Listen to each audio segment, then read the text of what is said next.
El Festival Internacional de Teatro FITIC Guaguas de Maíz trae Voces del Maíz, Sembrando y Cultivando Historias, un podcast para reflexionar sobre el teatro para la infancia y la juventud, acompañados por María Fernanda Borja y Saidum Choes. Bienvenidos, bienvenidas a este podcast del Guaguas de Maíz. Hoy tenemos a una gran invitada aquí entre nosotros. Ella es América Pazimiño, es una mujer de teatro en toda la extensión de la palabra. Es directora, actriz, gestora cultural y formadora. En 1996 fundó el colectivo Luna Sol, que sigue trabajando hasta la fecha. Siempre con esa convicción de que el teatro está vivo en la calle, en la plaza, en el encuentro con la gente común, con los niños y niñas, con los jóvenes, con toda esa gente que vive en la comunidad y que se acercan porque están ávidos de amor, ávidos de alegría, ávidos de felicidad. América ha dedicado su vida a unir arte y comunidad, y esa búsqueda la llevó también al campo académico, pese a que, como dicen uno de los periódicos de crítica teatral en nuestro país, en El Apuntador, ella es una de aquellas que dejó las ciencias exactas para pasar al arte. Sin embargo, a más de eso, también estudió gestión para el desarrollo local sostenible en la Universidad Politécnica Salesiana, realizó una maestría en antropología visual en la Flaxo y más tarde una especialización en infancias y juventudes en la Claxo. Todo esto le ha permitido a América tender puentes entre las ciencias sociales y el arte, explorando nuevas estéticas y lenguajes que multiplican la forma de llegar al público. Desde hace más de una década lidera procesos de formación en artes con niños, niñas y jóvenes. Yo creo que es más de una década, ¿no? Que no sé si todavía sigues trabajando en la Fundación FACES, que tenía ese dato, y has recibido muchos reconocimientos nacionales en gestión, investigación y creación artística. Hoy nos acompaña para conversar justamente sobre esto, cómo acompañar procesos de mediación cultural con niñas, niños y jóvenes y el papel fundamental que cumplen padres y educadores en la formación del público infantil de teatro. Muchas gracias, Ame, y bienvenida. Muchísimas gracias. Gracias por ese resumen un poco de mi vida. Muchísimas gracias. Y bueno, en relación con lo que me preguntas de la Fundación FACES, lastimosamente ese proceso terminó en el 2020 justo cuando apareció la pandemia, pero pues yo sigo acompañando a mis guaguas, que ya no son guaguas, ya son jóvenes estudiantes de las universidades, que ya no soy parte de una fundación, ya no soy la coordinadora de la fundación, pero sigo siendo parte activa de sus vidas. Entonces eso puede dar cuenta de lo que significó para mí y para ellos ese proceso de formación, que lo empezamos en el 2008 y pues seguimos, porque sigo acompañándoles en sus vidas y siguen siendo también parte de mis proyectos ahora ya grandes, ya casi todos estudiando en la universidad e incluso profesionales. Qué interesante todo ese trabajo, ¿no? Y es un acompañamiento, digamos, que se ha ido desarrollando a lo largo de toda tu vida, ¿no? Que me parece súper interesante eso. Sí, sí, así es. O sea, yo empecé realmente con la comunidad. Para mí fue un descubrir de ese trabajo cuando trabajé en el Festival del Sur en el 2003. Bueno, empezamos con el Festival del Sur cuando yo era parte del equipo del Teatro de la Guava y terminé ese proceso en el 2003 y después continuamos con Luna Sol haciendo obras de teatro para niños y niñas y en el 2007 empezamos con el Quito Chiquito, Encuentro Multidisciplinario de Artes para Niños y Niñas, que fue realmente un hito, realmente en el Ecuador en relación con que muchos artistas que antes no regresaban a ver ni a las infancias ni a las adolescencias lo hicieron y realmente pues de ahí salieron grandes procesos bien interesantes y también cosas de sensibilización procesos de sensibilización que yo creo que sí cambió la vida a muchas personas y que también incluyeron y regresaron a ver a las infancias como seres importantes, proactivos y capaces de tomar decisiones sobre su propia vida, es decir, ya como agentes ya sociales. Y después, pues paralelamente con la Fundación FACES hasta el 2020 y ahora pues continúo con otros procesos más relacionados con la creación. Ya volví a la creación después de tantos años de gestión e igual gestando otros proyectos también siempre con base comunitaria. ¿cuál fue la primera experiencia en el teatro o con el teatro o con alguna actividad artística que recuerdes así con fuerza? Bueno, en realidad yo de pequeña me disfrazaba de gallo. Tenía un guante rojo de mi mamá y yo me ponía aquí y era gallo cualquier cosa, ¿no? Entonces me ponía un mantel abajo, me ponía acá arriba y era la gallina novia. Cuando mis hermanas me hablaban, me ponía las cadenas de los perros y andaba caminando, llorando, diciendo que era el gallo condenado, ni me acuerdo. O sea, pasaba fregándoles a mis hermanas de una manera increíble, disfrazándome de gallo. El gallo y gallina. A mí me encantan esos animales. Yo tengo que tenerlos alguna vez en mi vida. Los tuve cuando era pequeña y me encantan. Y después mi mamá, para que ya deje en paz el gallo y la gallina, porque se me perdió el guante, que casi me muero. ¿Dónde habré botado? Entonces, mi mamá me compró a los 8 años, me compró una marioneta que hasta ahora la tengo, que es de un conejo. Y con esa marioneta, en cambio, era la friega con la marioneta, le hacía bailar, le hacía caminar, le hacía todo con la marioneta. Después, a los 16 años, eso me duraría, imagínate, hasta ahora tengo la marioneta. Después de eso, a los 16 años, entré al festival, estudié en el Colegio de América y ahí había talleres. Y entonces yo hacía pintura, era muy buena pintando y me votaron por rebelde. Entonces yo no sabía qué hacer y había como que solamente había teatro, había cosas de manuales, cocina y gimnasia olímpica. Yo ninguna. Entonces dije, no, yo me voy al teatro. Y ahí entré siendo Tragamás, que era un rey de ahí, de eso. Y pues de ahí ya me quedé en el teatro. Mi profesor era Diego Aguinaga, que hasta ahora conversamos con él, y de ahí pues en el TTP9 de la Politécnica Nacional, y pues de ahí empezó. Pero en realidad empecé disfrazándome de gallo y gallina cuando tendría unos 6, 7 años. Esta cuestión que dijiste del gallo y gallina me hace acuerdo al personaje este maravilloso que tienes y de esa obra encantadora de la María Aguria de las Mercedes. No sé si cierto, que ahí tengo un gallo. Sí, Ahorita ahí me tienes haces un caer en gallo, o sea, cuenta. me acuerdo, se me vino inmediatamente este gallo que creo que lo has tenido ahí grabado en tu inconsciente y de alguna forma ha salido. Oye, no me Muy acordaba, presente este ¿cierto? Que gallo. el gallo si bemol, el gallito que Sí, quería ser sí, tenor, exacto, claro, el gallo sin bemol, que es lindísima esa parte. Yo me acuerdo una claro. vez cuando participaste, creo que fue en el primer Guaguas de Maíz, que justamente te presentaste con esta obra, que hay una imagen que tenemos al último y que los niños se acercaban, esto lo realizamos en una escuela, en una, Pomaski. sí, no era en No, no, Pomaski, no, no, no, era en en Cumbayá. Ya, Ollambarillo. bueno, ya. Entonces los niños se te acercaron a abrazar. Y entonces, a partir de esto, un poco la pregunta es, ¿qué crees que el teatro puede ofrecer hoy a los niños y niñas y jóvenes que ningún otro arte, por ejemplo, puede ofrecer? La experiencia viva, la posibilidad de juntarnos como seres humanos, de soñar, la posibilidad de entristecernos, de alegrarnos in situ. O sea, porque en realidad puede existir el video, te puede dar otras opciones, la cine te da otras opciones, pero siempre es lo mismo. Mientras que el teatro, al momento en el que tú lo vives o sea, sobre todo el teatro que yo hago, ¿no? Que tiene que ver mucho con la improvisación, que tiene que ver el mucho de coger lo que dice la gente, nunca va a ser igual. O sea, en general el teatro nunca es igual, pero sobre todo si en eso tenemos una praxis de espontaneidad, de improvisación, es muy difícil que eso se repita. Y por otro lado, la posibilidad de crear vínculos de afecto, que aunque sean 5 minutos, 10 minutos, 20 o 40, los niños y niñas, al ser seres tan especiales, porque yo para mí siempre pienso que lo siguen siendo y lo seguirán siendo, tienen esa posibilidad de realmente creer que el gallito está hablando, así le vean que el otro le está manipulando, porque los niños y niñas mantienen todavía una profunda visión animista del mundo. Y entonces el momento en el que eso surge y existe esa conexión, permite que tengamos ese vínculo humano que se pueden acordar el resto de su vida. Yo he tenido niños que tengo una niña que es la Doménica Soria, que ella ya es maestra, ella tiene su maestría en flaxo. Ella es historiadora y ella veía las obras desde que era pequeña y ella se disfrazaba de Tristris, sabía las canciones, hacía con el hermano lo de las cucarachas, que no sé qué.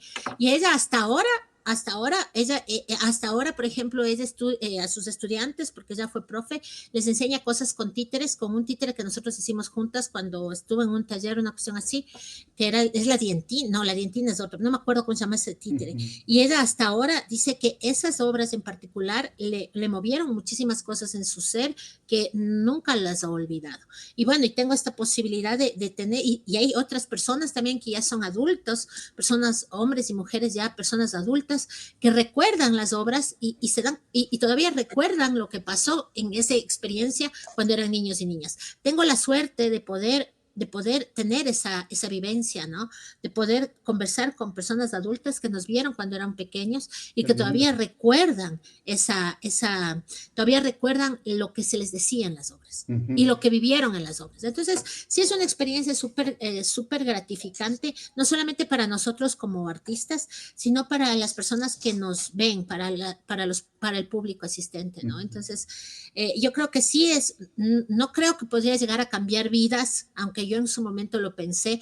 No sé si hace algunos años, ¿te acuerdas, Aidún, cuando hicimos el primer Contando Ando, que fuimos a Riobamba? Ajá, sí. Y que nos hicieron sí.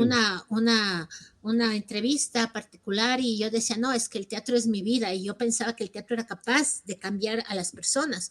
Poco a poco me di cuenta que el teatro no cambia a las personas por sí solo, y ahí entró este componente de la comunidad, en donde sí ha puesto a los procesos sostenidos y ver de que sí, efectivamente, no solo el teatro, sino el arte en general es capaz de cambiar la vida de las personas. Y ahí tengo varias personas adultas ya, mis guaguas, que pueden dar fe de eso.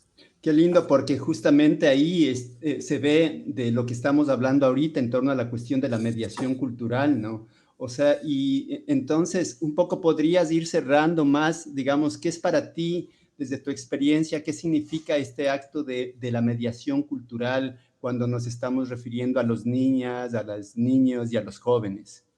¿Sabes qué? Verás, yo en realidad, te soy súper sincera, no entiendo mucho la mediación cultural. Para mí es un término nuevo, te juro.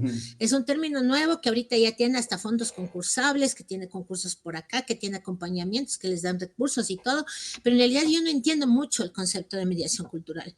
Para mí son procesos sostenidos en donde los artistas somos facilitadores de un acercamiento de seres humanos al arte, y que eso es capaz de transformar sus vidas, cosa que hablo también en mi tesis de maestría, ¿no? Que es nosotros los artistas.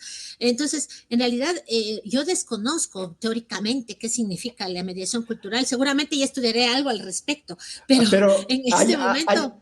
Hay una cosa bien interesante que tú planteas en tu tesis de licenciatura, y que es esta cuestión que tiene que relacionar con el artista como mediador. En este caso, cuando te refieres justamente al encuentro al Quito Chiquito, en esta experiencia que desarrollaste, creo que en 4 escuelas, entonces es bien interesante porque ahí justamente pones al artista como este mediador capaz de lidiar los procesos, tanto con los profesores, tanto con los educadores y tanto con los niños. Entonces, digamos, desde esta perspectiva, ¿es esto, sería esto? O sea, te pregunto, ¿no sería esto la mediación cultural, justamente este ser, digamos, este artista que está lidiando entre estos 3 dispositivos? Es que verás, como para mí la cultura es mucho más amplia. O sea, realmente podríamos hablar de mediadores artísticos en el sentido de que seamos los artistas mediadores, en el sentido de que permitimos de que sean los padres de familia o los maestros o los niños y niñas siempre estando en el centro, la niñez, haciendo referencia a esto que estamos hablando de mi tesis de pregrado, en donde el artista lo que hace es tender puentes para que se relacionen entre sí y existe esta vinculación. Entonces es una articulación. Como yo entiendo la gestión cultural, artística, yo la entiendo como una articulación, porque esa es parte de mi formación como en mi pregrado, que es el hecho de poder entender de que en este caso un gestor cultural o un gestor artístico sea capaz de vincular los diferentes ejes y diferentes seres humanos en este caso. pero como la cultura yo la entiendo de una manera mucho más amplia, entonces significaría que un gestor, diré un mediador cultural, podría ser igual la persona que trabaja con la cocina o la persona que trabaja en otros procesos comunitarios en donde estén mediados por la cultura. Ese es uno de mis grandes cuestionamientos en relación con el mediador cultural, porque siempre se está haciendo este paralelismo entre arte y cultura que no lo es. El arte es una parte fundamental de la cultura, sí, pero la cultura es muchísimo más amplio. Y como, bueno, tú sabes, yo también soy cocinera, pues yo también tengo mis súper fuertes paradigmas en relación con lo que significa en realidad la cultura, ¿no? Ya, es bien interesante esto que dices porque, claro, marcas ese límite, ¿no? Porque, digamos, la cultura desde la mirada antropológica justamente es el todo, ¿no? Porque, digamos, desde el punto de vista artístico estaríamos hablando más bien de mediadores artísticos. Exacto. Pero en este sentido de mediadores culturales es un término mucho, pero mucho más amplio. Exacto. Y dentro de esto, o sea, por ejemplo, en esta diferencia entre lo que, digamos, que ahorita salió al escenario, ¿no? Entre mediador artístico y este mediador cultural, ¿cómo se produce esta cuestión de que tú hablas en cuanto tanto el uno, este mediador artístico y este mediador cultural, digamos, cómo aportan a esto que tú te refieres en tu tesis de grado, que es sumamente interesante y yo recomiendo que es importante leer? ¿Cómo aporta esta construcción de la ciudadanía, ¿no? Y que también se hace como una crítica a todo este mundo adultocéntrico, ¿no? Bueno, cuando yo escribí esa tesis de maestría, yo todavía no tenía, de pregrado, yo todavía no tenía esa delimitación porque todavía no había estudiado ¿cómo se llama? Mi posgrado. Entonces, en ese momento sí lo planteo como mediador cultural en el sentido de que existía estas relaciones tanto con los padres de familia como con los profesores, sobre todo, y en realidad poniéndole en la centralidad al niño y a la niña. Entonces, estamos hablando de un triángulo en donde estaban las infancias en el centro y estaban en el triángulo alrededor y también vinculados de diferentes maneras tanto los maestros y maestras, los padres y madres de familia y los facilitadores, en este caso de arte. Entonces, en esa propuesta como tal, yo planteaba que la posibilidad que existía de que sea el movilizador, el que vehiculaba todas estas relaciones del arte. El arte es simplemente el arte. Ahora yo entiendo, después de haber estudiado mi maestría, que nosotros no solamente vehiculábamos a través del arte, sino también a través de los afectos y también a través de la incidencia directa en prácticas sobre todo de las infancias. Entonces, al hacer eso, sí nos transformábamos en mediadores culturales, pero en una visión que realmente afectábamos también el núcleo familiar y también, o lo intentábamos, porque no lo hacíamos realmente, lo intentábamos realmente accionar tanto como el grupo familiar, tanto con los maestros y maestras. Con los maestros y maestras, lastimosamente, nos fue muy mal. No conseguimos absolutamente nada y eso lo digo en una de las conclusiones de mi tesis, que realmente fueron cosas que lastimosamente por diferentes motivos que no alcanzo a dimensionar porque la tesis no se refería a los maestros y maestras, realmente no existieron ningún tipo de incidencia. Con los padres y madres no teníamos la logística ni tampoco el dinero para poder hacer un seguimiento. En donde sí se hizo fue en la Fundación FACES y en eso es lo que yo realmente logré hacer en mi tesis ya de maestría, entender cómo esos procesos sostenidos permitían que los niños y niñas realmente afecten su vida, cambien su sistema familiar, su forma de entender el mundo en relación y basándose en el arte y a partir de eso cambien su accionar ya como personas adultas, como es lo que ya está pasando en este momento. Es bien interesante esto, cómo vas hilando, porque realmente lo que veía al momento de leer tu tesis, y claro, no lo pude leer así a profundidad, igual tu tesis de maestría, hay una hilazón de la una con la otra, y esta falencia que tú dices en torno a la cuestión de hacer un análisis más profundo por términos económicos, tanto con los padres de familia, y por otro lado, no sé qué pasará con los profesores y profesoras también, muchas veces el desconocimiento, muchas veces la falta de ganas que también tienen como experimentar otros procesos que se salgan, o sea, de esa zona de confort. Pero en todo caso, hay una cuestión que me parece súper importante, es que este descuido que pasa muchas veces en gran parte de las escuelas, sobre todo públicas, creo, pero también se puede repetir en escuelas privadas, y que los niños sienten este desazón, que no hay ese apoyo, esa búsqueda de nuevas cosas en la escuela que les permita generar estos espacios de sostenibilidad a nivel de lo afectivo, de lo sensible, ya sea por parte de los maestros, y en la casa ahora mucho peor, ¿no? O sea, con esta cuestión de la rapidez, de la inmediatez. Entonces, leía en tu tesis de maestría cómo los jóvenes al momento de encontrarse entre ellos crean otro estado, un espacio de la comunidad, del grupo, de la colla de amigos, donde el arte fluye entre ahí, pero no los referentes de los taitas, del papá, de la mamá, y los referentes de los profesores como que quedan a un lado. ¿Esto tú crees que es producto justamente de esa experiencia vivida en la niñez, de este descuido tanto de profesores como el descuido en la familia? No sé. Bueno, primero voy a tocar este punto que hablas en relación con los maestros y maestras. En ese momento tal vez no lo entendía mucho.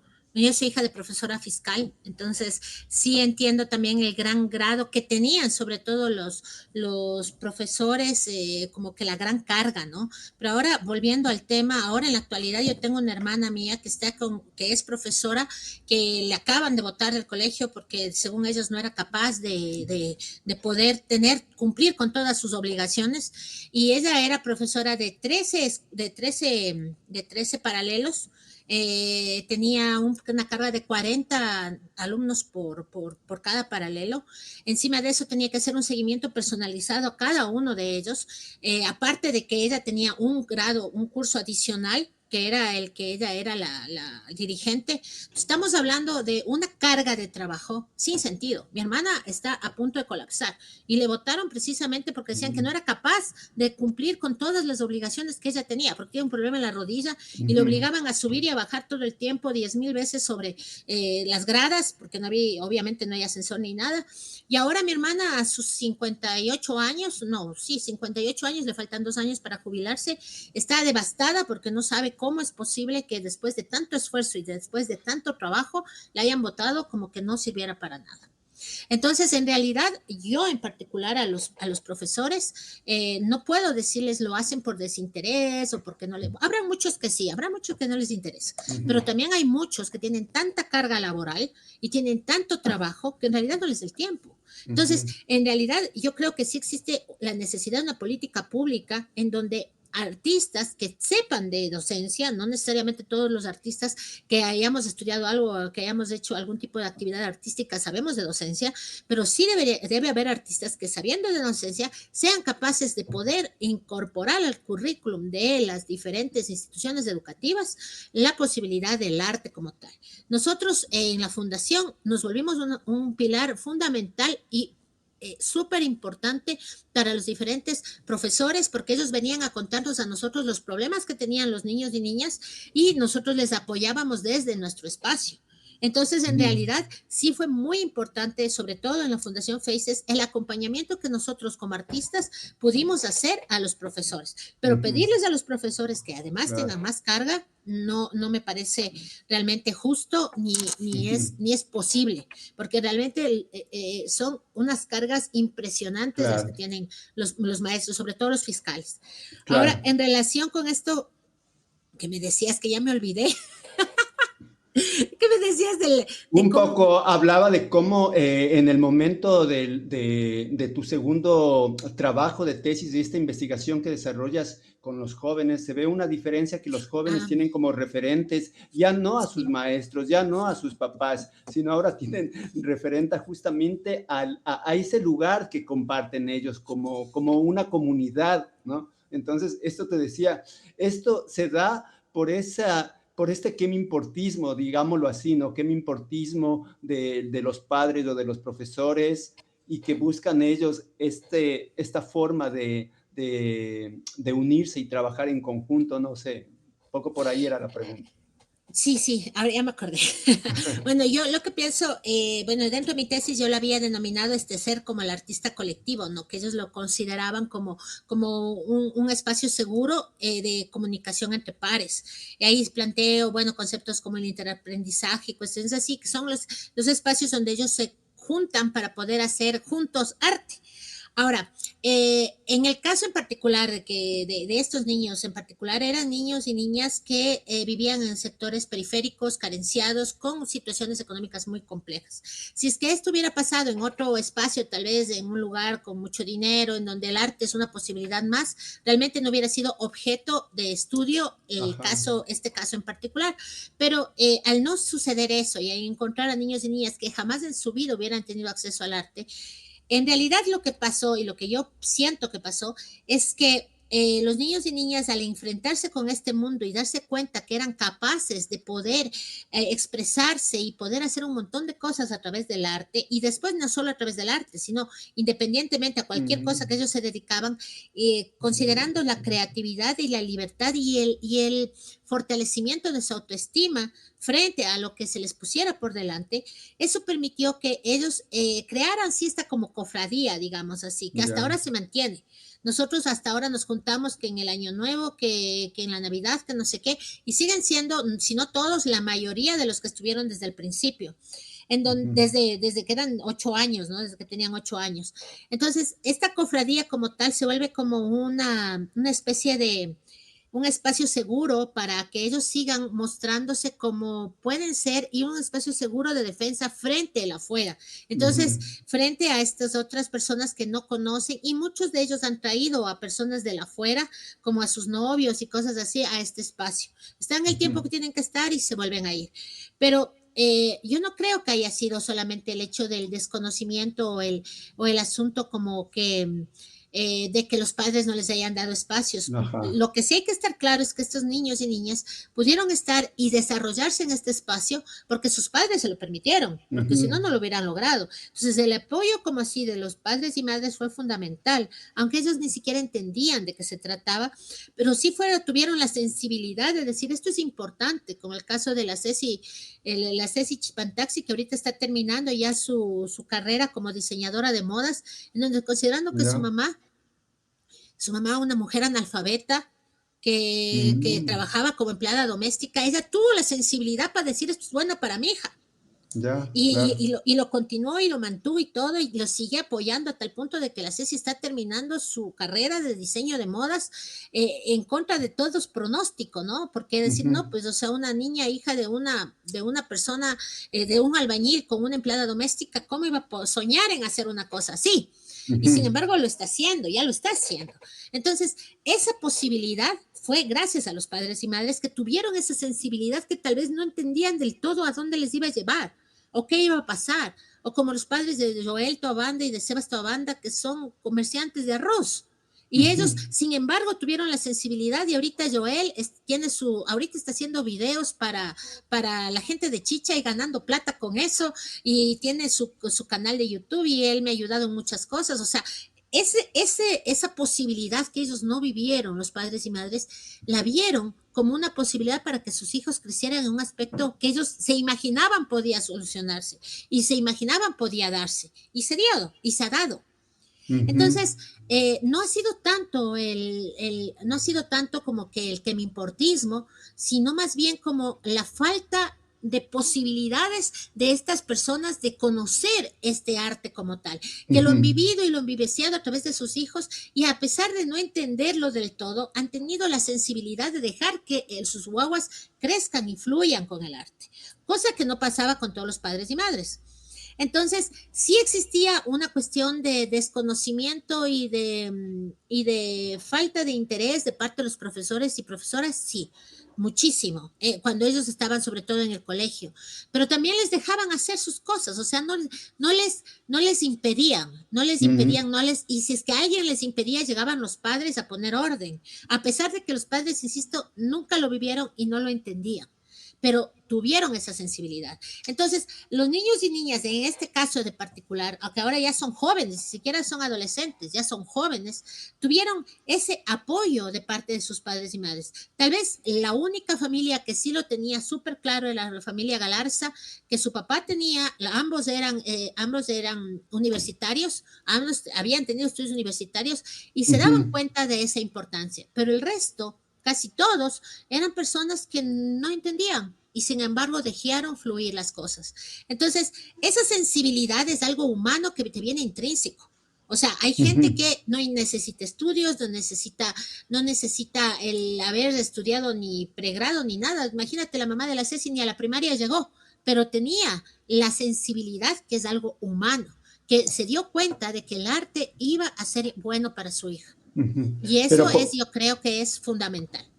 Yo digo ahí, por un lado está la cuestión de la sensibilidad de las madres, de los padres, un poco para tener la posibilidad de que sus hijos puedan optar por otro tipo de experiencias.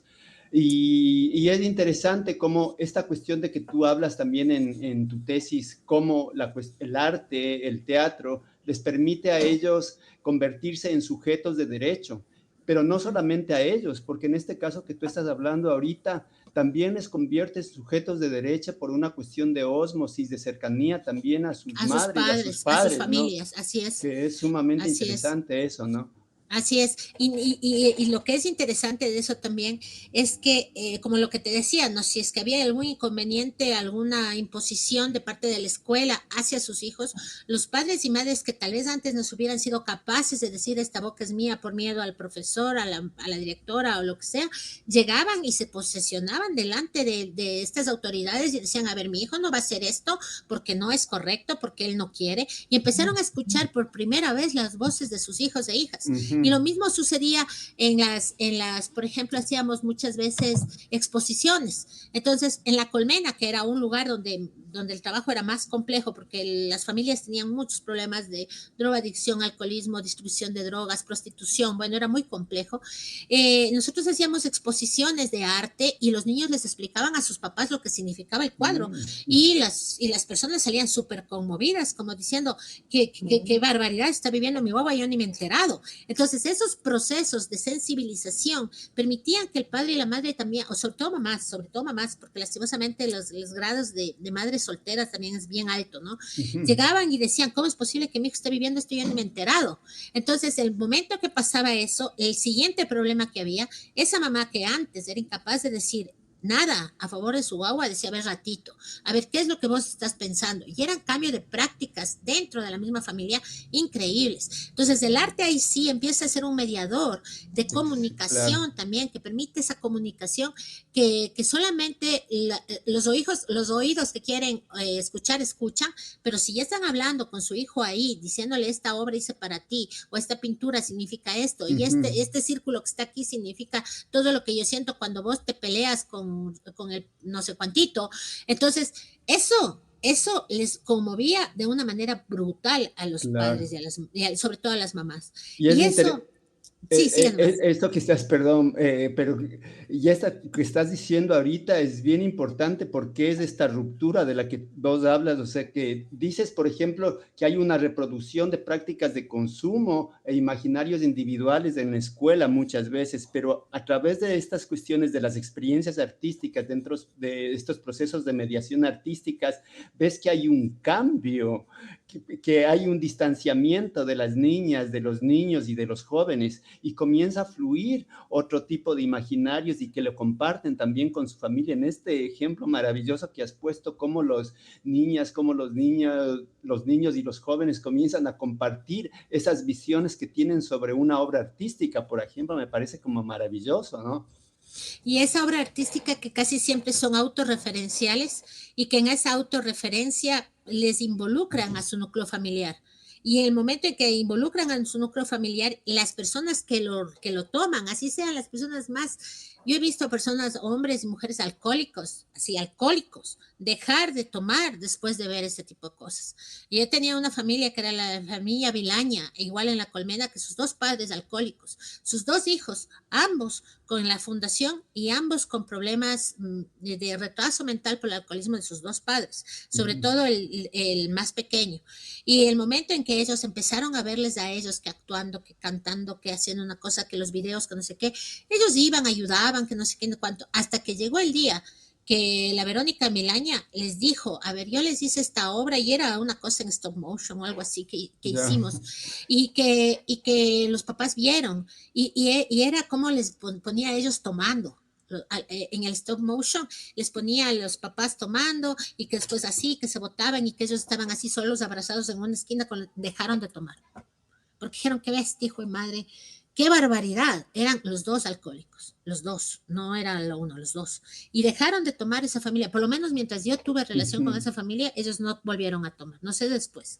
Pero fue esa acción en stop motion que en realidad cambió la forma de ver el mundo y la forma en que por fin vieron cómo sus hijos les veían a ellos. Y eran así botados los muñecos en el piso y los otros dos ahí abrazados, cocinando, abrazados, comiendo solitos. Les sacó el aire. Qué fuerte, claro. Impresionante. Porque un poco esto, ligándole un poco también con toda esta...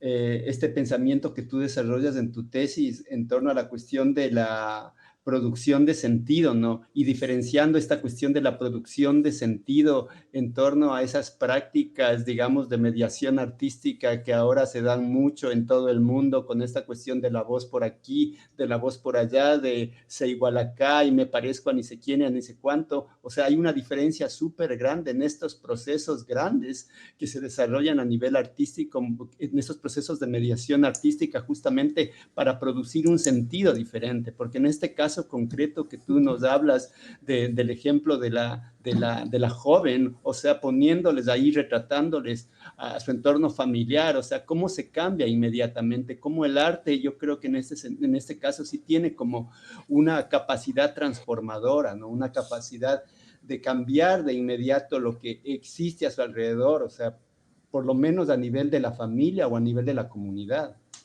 Es que si es que logramos que un niño o una niña sea capaz de decir a través del arte, porque sea su propia creación, eso es lo que yo planteaba de que la etnograficidad que plantean que solamente puede existir en los videos, no necesariamente, y es lo que yo planteo en mi tesis, de que la etnograficidad puede estar en todas las producciones artísticas y es que esas producciones se las deja en su totalidad a los niños y niñas.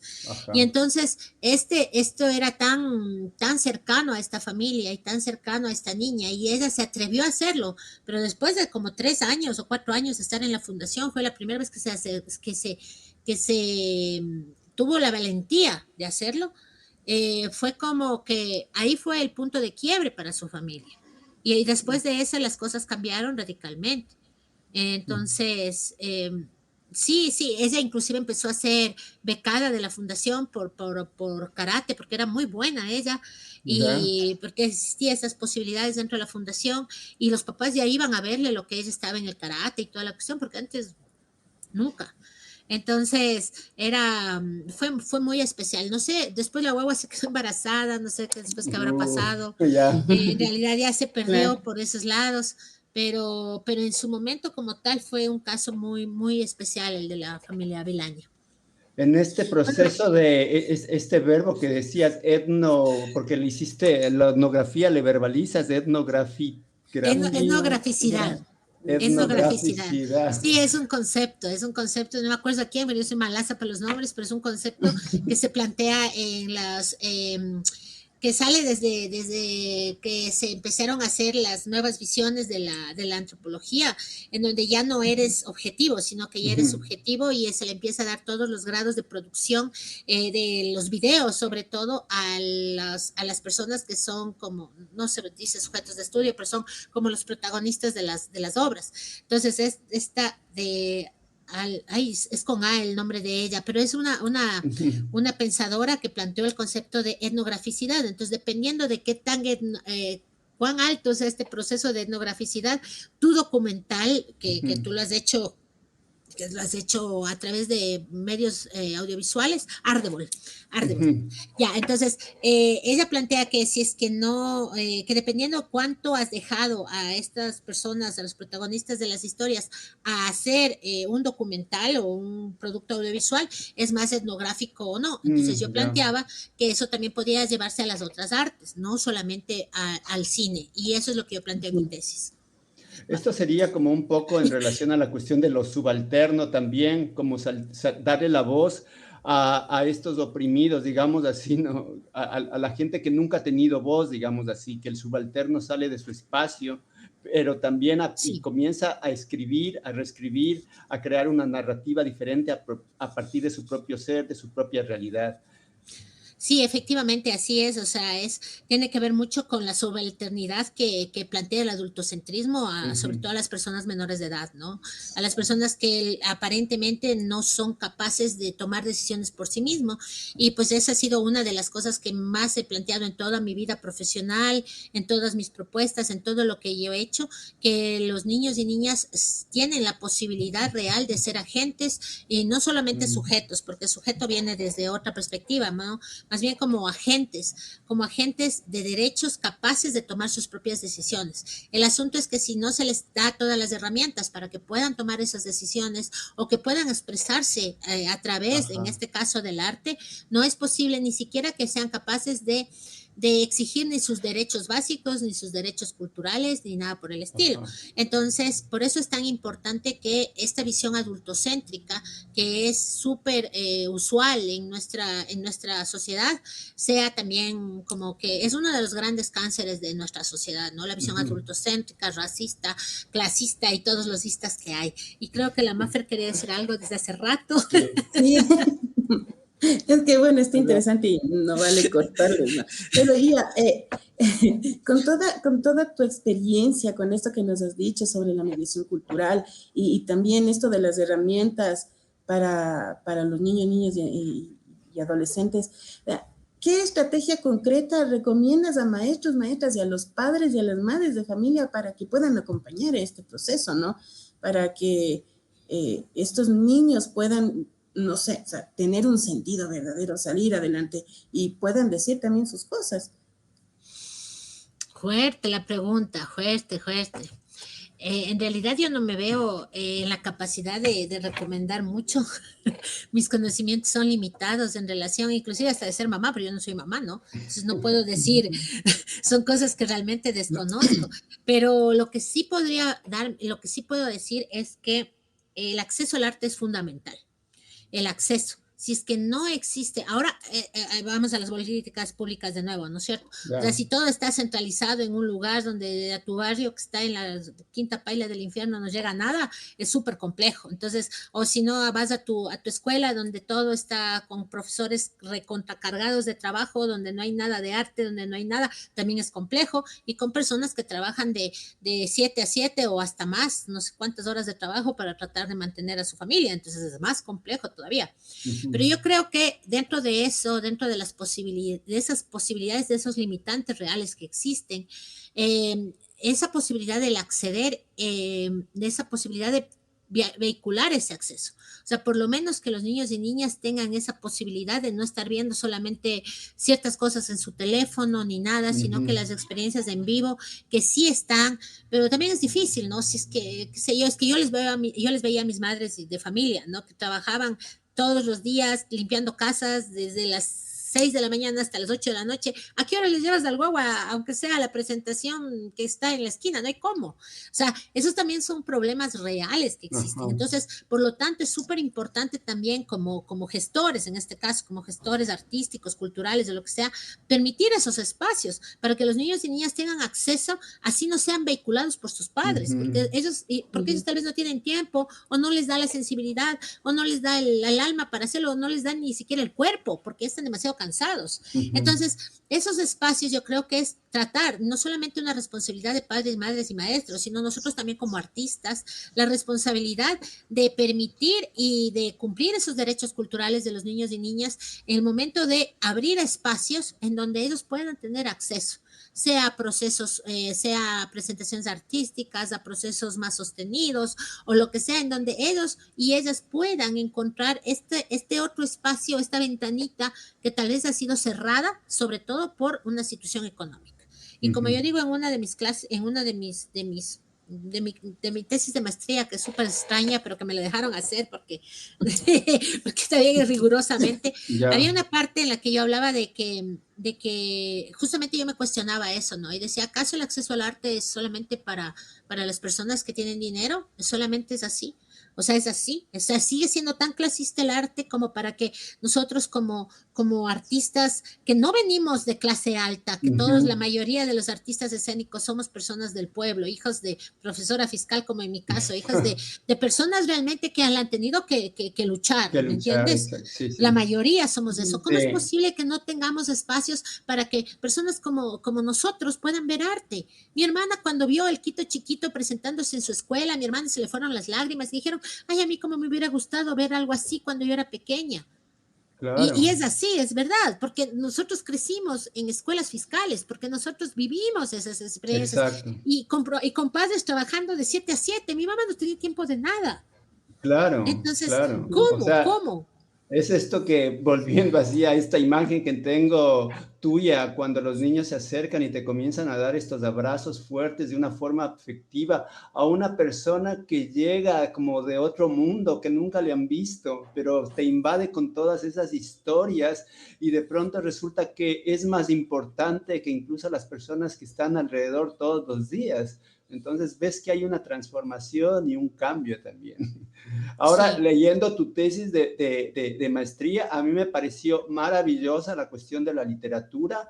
Me parece que justamente rompes con este paradigma, y creo que es con este paradigma un poco de los documentos y de las tesis académicas, porque te das la posibilidad también de jugar en este mundo de la literatura, de la palabra y de lo que tú eres, ¿no? De este situarse y comenzar un relato que rompe, digamos, de estos paradigmas que se ve siempre, ¿no? A mí me parece que yo estaba leyendo las últimas partes de tu tesis y realmente me resultaba fascinante esto, porque comienzas a envolver y dentro de este envolverse van saliendo cosas teóricas que obviamente nos ubican al mundo académico, pero más peso comienza a tener este lado de la vivencia, ¿no? Que es justamente lo que tú siempre has hablado en torno a esta cuestión de la academia también al servicio del artista, pero el artista al momento de que, digamos, usufructa de la academia, rompe con la propia academia para generar otras posibilidades, ¿no? Que me parece súper, súper bien.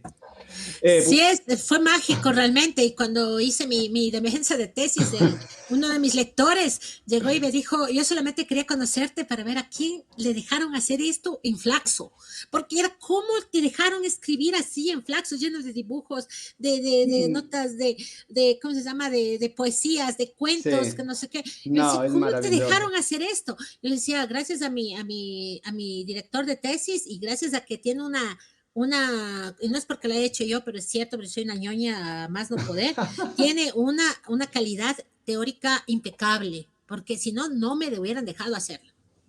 No, está muy bien llevado. Yo me acuerdo que escribí también un texto así, que me parece que eso es lo que va también, da una transformación, ¿no? A este mundo que, digamos, hemos estado desde el tiempo del Renacimiento con Descartes, donde más valor dio la razón y dejó a un lado botado el cuerpo, pero en todo caso ahora como que también hay la posibilidad de recuperar eso, ¿no?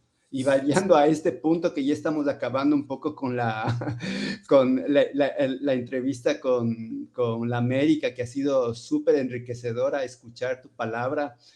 Este año en el Guaguas de Maíz estamos hablando de la memoria, de esta memoria un poco, no de esta cuestión de la memoria que se convierte en un patrimonio vivo, museístico, sino más bien en esto, ¿no? En esta memoria activa, en esta memoria que nos permite ir hacia el pasado como para vernos en el presente, con esta posibilidad de transformarnos también. Entonces, desde esta mirada, ¿cómo crees tú que el teatro y el arte, o sea, desde la mediación artística, ayuda a niños, niñas y jóvenes a trabajar y a proyectarse con ese conocimiento de la memoria, a proyectarse en un futuro o a proyectarse en un futuro también artístico, ¿no? Porque muchos de ellos muchas veces quieren ser artistas y se encuentran con esas limitaciones de esto mismo, del no tener dinero, ¿no? O que en su casa no hay referentes, o tantos otros mitos que se generan alrededor de esto. Bueno, la memoria ha sido un tema que a mí me empezó a fascinar justo después de terminar Flaxo, y que he hecho casi todas mis obras que vienen después de Flaxo han sido relacionadas con la memoria. En su momento con la memoria ambiental, después con la memoria culinaria, y ahora con la memoria histórica, justamente con la obra que estamos invitadas también al Guaguas de Maíz, ¿no? Que es las historias cimarronas, que es una mirada también al pueblo, a la historia olvidada del pueblo afroecuatoriano. Y bueno, entonces pienso que la memoria como tal es tan poética y tan hermosa y más allá, no por romantizarla, ¿no? Sino por el hecho de que nos permite dar una mirada disidente de la historia oficial. Y cuando eso sucede, a mí todo lo disidente me encanta, ¿no? Entonces, cuando eso sucede, ya de por sí ya me gustó, la verdad, pero cuando eso sucede nos permite ir como hilando esos baches que están, o sea, la historia hegemónica está como ordenadita, ¿no? Lineal, aquí bien, primero, segundo, tercero, cuarto, quinto, pero la memoria lo que nos permite es realmente ir poniendo esos espacios, es como parches, son como parches. Recuerdo mucho una exposición que hice en Flaxo, en donde justo puse los parches en el piso para explicar esto de la memoria, y por eso estoy poniendo los parches en el aire. Entonces, es que sí, yo hacía solo performance, no sé cómo me aguantaban, pero bueno, entonces yo decía, son como parches, ¿no? Y esta memoria habita y existe en cada uno de nosotros. Y el momento en el que nosotros somos capaces de juntar estos parches, digamos así, donde también hay silencios, donde hay olvido, nos permite reconfigurarnos como otros seres humanos y como seres sociales que también podemos como ir hasta esa memoria que no necesariamente nosotros la tuvimos, y recoger experiencias también para reconstruirnos a nosotros en el presente y proyectarnos en el futuro como seres más completos. Porque la historia hegemónica como tal nos da una visión que siempre está, como siempre dicen, la historia es escrita por los ganadores. Entonces, los perdedores no tienen derecho a tener su memoria, como que no tienen derecho a tener su historia. Entonces, el momento en el que tenemos la suficiente sensibilidad, certeza y brillantez realmente, porque eso no es de todo el mundo, es algo, tiene que ser brillante, la posibilidad de recoger esos espacios, esas diferentes versiones que tenemos del mismo hecho, nos permite a nosotros ser más completos y por tanto tener una visión de nuestro estado-nación, de nuestra vida, de nuestro espacio, de nuestro momento histórico distinta. Entonces, el momento en el que nosotros tenemos esa posibilidad de volver a ver eso, por eso es tan importante, por eso son tan importantes los museos de la memoria, aunque estén en los museos, pero son importantes. Sí. Y más allá, la memoria viva, que la tenemos en nuestros ancianos, en nuestras personas que todavía están aquí. Entonces, el momento en que somos capaces de recuperar todo eso, de recolectar más que recolectar eso y salvaguardarlo como pueblo, nos volvemos un pueblo mucho más cercano a lo que realmente somos y no a esa imaginación que tenemos. Como decía el Anderson, de nuestro pueblo imaginado, o sea, de nuestro espacio-tiempo imaginado, nosotros somos buenísimos y los blancos mestizos más todavía para imaginarnos, ¿no? Más todavía para imaginarnos. Entonces, somos toditos ahí para imaginarnos que somos blancos, que tenemos pucha, que los toros, que no sé qué, buenísimos para imaginarnos algo que ni tenemos nada que ver. Entonces, esa memoria como tal nos da cimientos reales que se entrecruzan a través de la comida, a través de las prácticas culturales, así sean que hayan estado hasta folclorizadas, pero siguen siendo prácticas culturales, de muchas cosas que nos constituyen como seres culturales y seres sociales que habitan este espacio-tiempo en este momento histórico. Bueno, yo tengo una última pregunta, sí, medio no me sacarás también. No me sacarás el aire como hace rato. Ya, hablando de todas estas experiencias de la mediación cultural y todo esto. A ver, ¿Te has puesto a pensar si, digamos, algún día te eligen para un cargo público cultural y tuvieras que el poder de transformar las políticas culturales y educativas? ¿Qué harías en el teatro? ¿Qué harías para que el teatro, para que el arte llegue a todos los niños y niñas y jóvenes? Bueno, nunca me he puesto a pensar en eso. Ahorita me está haciendo que me piense. Nunca ha sido ¿cómo se llama? Mi objetivo realmente para nada. Si no, ya lo hubiera hecho, porque todo lo que he querido hacer lo he hecho. Pero, a ver, si pudiera tener incidencia sobre las políticas públicas, de alguna manera, ¿qué haría? Eh, primerito,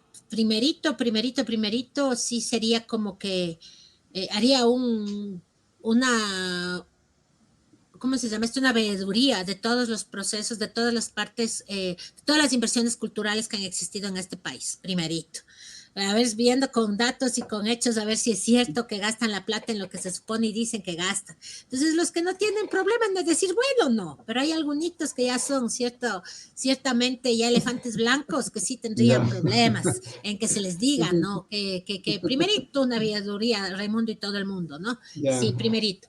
Y sí sería como que a mí me gustaba mucho esta línea que tenía el Ministerio de Cultura hace un tiempo, que tenía 4 ejes, ¿no? Que era el uno no me acuerdo mucho, porque ya fue hace bastante tiempo, que eran 4 ejes fundamentales en relación de cuáles eran las formas o los condicionantes, de cierta manera, para que exista inversión cultural en cada uno en diferentes proyectos, sobre todo gestión, más que artísticos como de difusión o de creación, en gestión.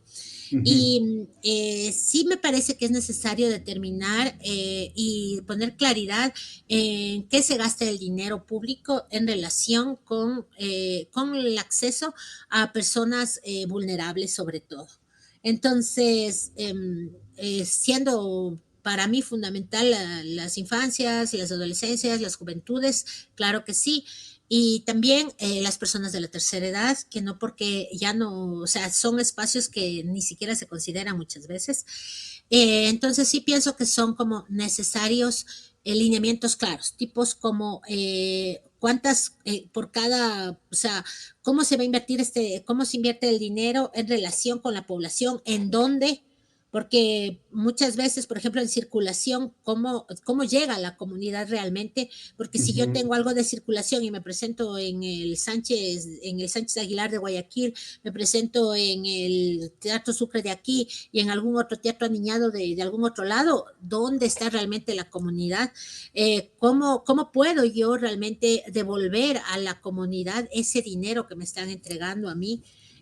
Cómo ese dinero realmente está siendo invertido de una manera en la cual realmente vale la pena en el sentido de que las personas tienen acceso y se están cumpliendo sus derechos culturales, todas las personas y sobre todo los grupos vulnerables. Y pienso sobre todo que sí debería existir un espacio de concientización, sobre todo con los artistas y los gestores, en donde sí se dé cuenta de esto, donde no se entienda que el artista como tal es por poco alguien iluminado que viene de la nada, que no responde a un contexto sociohistórico-cultural y que necesita también devolver a la comunidad esos dineros que se les está dando desde lo público. No creo que, o sea, la creación, yo siempre he tenido como convicciones súper controversiales alrededor de eso, incluyendo en la creación.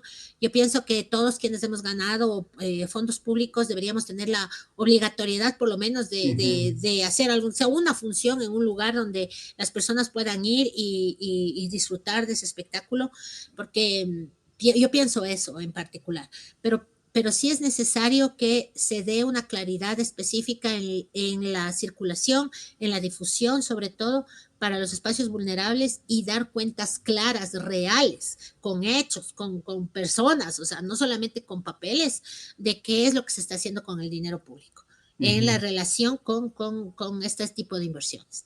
Y pienso que es fundamental igual permitir y fortalecer aquellos procesos que en realidad están haciendo cosas que realmente inciden en la vida de la gente. Y aquellos procesos, así sean 20 años, 25 años o lo que sea, que están viviendo del aire y del cuento, deberían desaparecer.